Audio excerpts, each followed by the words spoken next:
Kim Chiu, ibinida fandom sa SOCMED.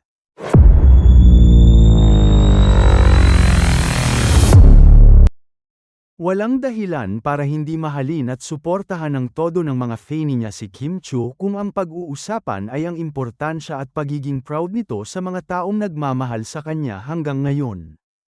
Ang resibo ay nakapost mismo sa X account ni Kim, kung saan ipinangalandakan nito ang appreciation niya sa isa sa marami niyang fan club.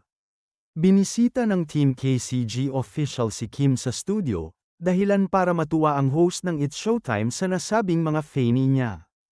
Ibinida ni @Chanita_Juliet o Juliet Rodriguez ang photo op niya kasama si Kim at ang larawan ng grupo nila na may banner nila ng kanyang team. Say niya sa caption, "I love you always to my forever favorite at Prinsesa Chanita. Super thank you for today, ang happy ko sobra."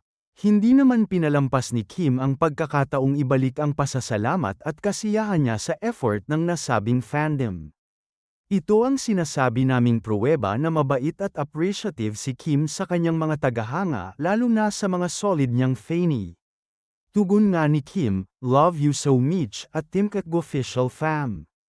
Samantala, nagpasalamat din si Kim sa komedyanteng sina Lassie at MC na pareho niyang co-host sa kaugnay sa block screening na inispora ng kanilang grupo na Bex Battalion para sa My Love Will Make You Disappear.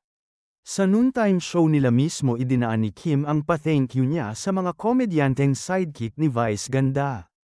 Mapapaisip ka na lang na kung bakit naunahan pa ng BB ang mas big stars nilang co-host sa It's Showtime na gumawa ng BS, gayong mas maraming pera ang mga ito. Gaya ng sabi namin, nakakaisang buwan pa lang naman ang showing ng movie, baka sa mga susunod na araw ang iba namang hosts ng show ang magpapa-block screening para kay Kim.